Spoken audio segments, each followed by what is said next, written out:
Hello guys, welcome to my फिटेक। आज की जो ये वीडियो है जावास्क्रिप्ट फॉर बिगनर्स स्टार्ट की जा रही है, ठीक है। और इसमें हम काफ़ी कुछ सीखने वाले हैं।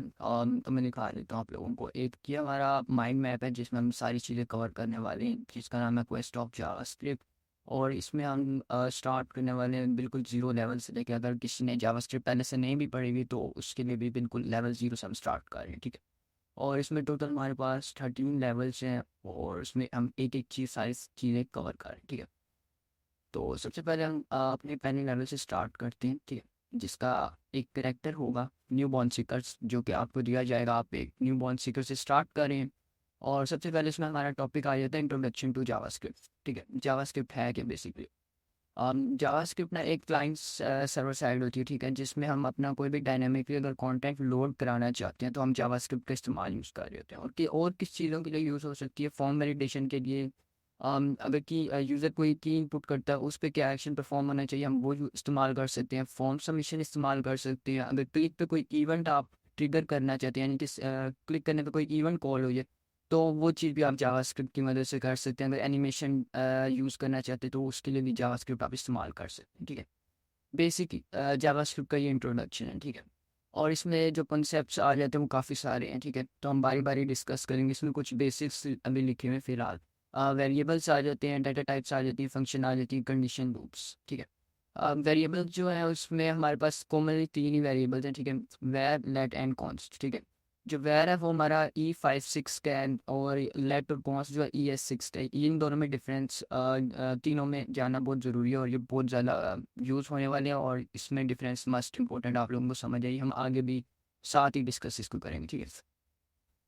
तो अब नेक्स्ट आगे हमारा इंट्रोडक्शन तो बेसिक हो चुका है। अब इसके बाद नेक्स्ट हमारा पास आ जाती है थ्योरी, आ जाती है फंडामेंटल्स की, ठीक है। ये इंपॉर्टेंट है।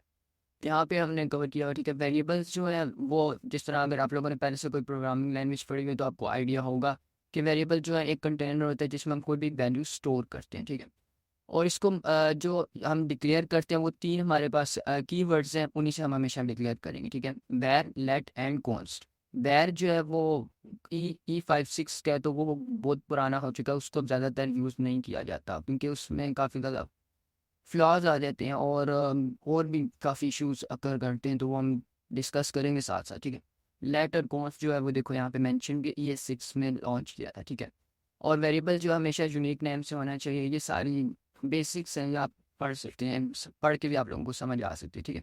अब जो डिक्लेरेशन का है वो ये इंपॉर्टेंट है, ठीक है। वैर जो है फंक्शन स्कोप है और इसको आप रीडिक्लेयर भी कर सकते हो और रीअसाइन भी कर सकते हो।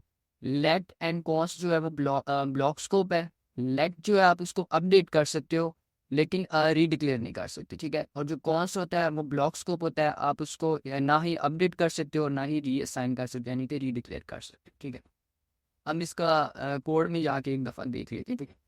अब इसकी फॉर एग्जांपल लेते हैं, ठीक है। मैं यहाँ पे मैं लिख लेता हूँ एक, यहाँ पे मैं लिख देता हूँ वैर, ठीक है, एव इक्वल 5, ठीक है। और इसको मैं कंसोल डॉट लॉग ए प्रिंट किया, ठीक है। यहाँ पे मैंने सिर्फ कंसोल डॉट लॉग ए लिखा हुआ, कुछ नहीं लिखा, ठीक है। अब यहाँ पे प्रिंट किया, यहाँ पे देखो 5 प्रिंट हो चुका है। अब डिफरेंस क्या है वेर, लेट एंड कॉन्स्ट में, ये चीज़ डिस्कस करते हैं, ठीक है। अब मैं यहाँ पे लिखता हूँ कंसोल डॉट लॉग ए लिखा और यहाँ पे मैंने वेर ए इक्वल 1 कर दिया, ठीक है। अब ये एरर देगा या नहीं देगा? अगर कोई एनी सजेशन, मतलब यानी जिसने पहले से किया हुआ, यहाँ पे एरर नहीं देगा बल्कि अनडिफाइंड देगा। अनडिफाइंड क्यों दिया? बैकएंड पे ये पता है कैसे इस्तेमाल हो रहा होगा रन टाइम पे, वो इसको ऐसे डिक्लेयर कर रहा होगा var a console dot a. इसको बैकएंड पे वो ऐसे यूज़ कर रहा होगा, ठीक है। कि उसने डिक्लेयर कर दिया अनडिफाइंड है, कोई यहाँ पे उसने कोई वैल्यू असाइन नहीं की हुई, तो इसलिए यहाँ पे आपको अनडिफाइंड दिखा रहा है। लेकिन अगर आप लेफ्ट में करते हो ये काम, कंसोल कंसोल डॉट लॉग ए करते हैं और यहाँ पे मैं लेट लिखता हूँ, लेट ए इक्वल 1, तो अब ये एरर थ्रो करेगा। वो कहेगा रेफरेंस अनअवेलेबल, यानी कि जो आपने ए लिखा है उसका कोई रेफरेंस नहीं दिया हुआ। जो वैर है वो फंक्शन स्कोप है, तो इस वजह से जब आपने नीचे भी डिक्लेयर किया तो वो as a function scope declared हुआ है और उसने जो बैकएंड पे काम हो रहा था वो मैंने आपको मेंशन कर दिया कि कैसे कर रहा था। और कॉन्स्ट में भी ऐसे ही हो रहा होता है, ठीक है। अब नेक्स्ट जो हमारे पास आ जाते हैं नीचे प्रिमिटिव डाटा टाइप्स हैं। प्रिमिटिव डाटा टाइप्स वो ये 7 हैं। स्ट्रिंग जो कि आप नंबर्स डाल रहे होते हैं, ठीक है। नंबर्स आ जाते हैं जिसमें कोई आप वैल्यू फ्लोट की भी डाल सकते हो और नॉर्मल कोई नंबर भी डाल सकते हो। बूलियन होगा ट्रू या फॉल्स होगा, अनडिफाइंड होगा जो आपने वैल्यू साइन नहीं की होगी, जो जिसकी एग्जांपल हमने अभी देखी थी, ठीक है। नल होगा जिसमें कोई चीज़ एब्सेंस नहीं होगी, यानी कि बिल्कुल एम्प्टी होगा, ठीक है।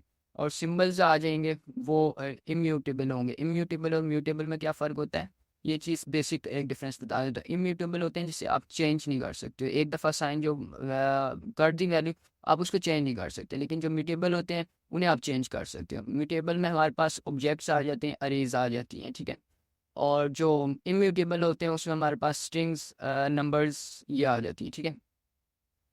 और अब नेक्स्ट हमारे पास ये रेफरेंस डाटा टाइप्स जो हैं, ये इसे आप वो भी कह सकते हैं, नॉन प्रिमिटिव डाटा टाइप्स भी कह सकते हो, जिसमें हमारे पास object, arrays, function, date, set भी आ जाते हैं और मैप भी आ जाते हैं अगर हम आगे बढ़े तो, ठीक है।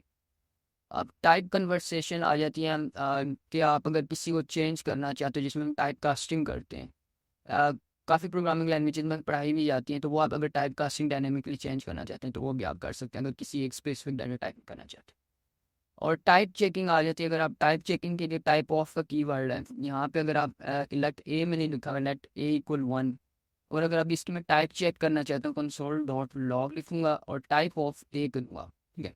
अभी ऑटोमेटिकली ये चीज़ है, इसमें रन टाइम के वक्त ये डिसाइड करता है कि कौन सी इसकी डाटा टाइप होगी, वो आपकी वैल्यू पे होता है। अब यहाँ पे 1 है ना, तो इसकी डाटा टाइप क्या आनी चाहिए, यहाँ पे अब सॉरी कुछ लिखा, यहाँ पे अब इसकी डाटा टाइप क्या आएगी, नंबर आएगी। लेकिन किसी को मैं यहाँ पे नीचे ए इक्वल हेलो कर देता हूँ, तो अब इसकी डाटा टाइप क्या हो जाएगी, चेंज हो जाएगी, स्ट्रिंग हो जाएगी। ये रन टाइम पे हमारी डाटा टाइप को वेरीफाई करके वैलिडेट करके असाइन करता है, ठीक है। ये चीज़ आ जाती है यहाँ पे।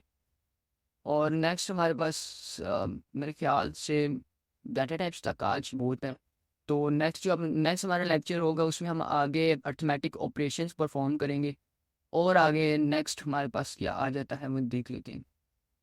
हाँ, नेक्स्ट हमारे पास अर्थमेटिक ऑपरेटर्स आएंगे और उसके बाद हमारा नेक्स्ट जो आ जाएगा सिंटैक्स एंड स्ट्रक्चर आ जाएगा, तो हम उसकी तरफ मूव कर जाएंगे, ठीक है।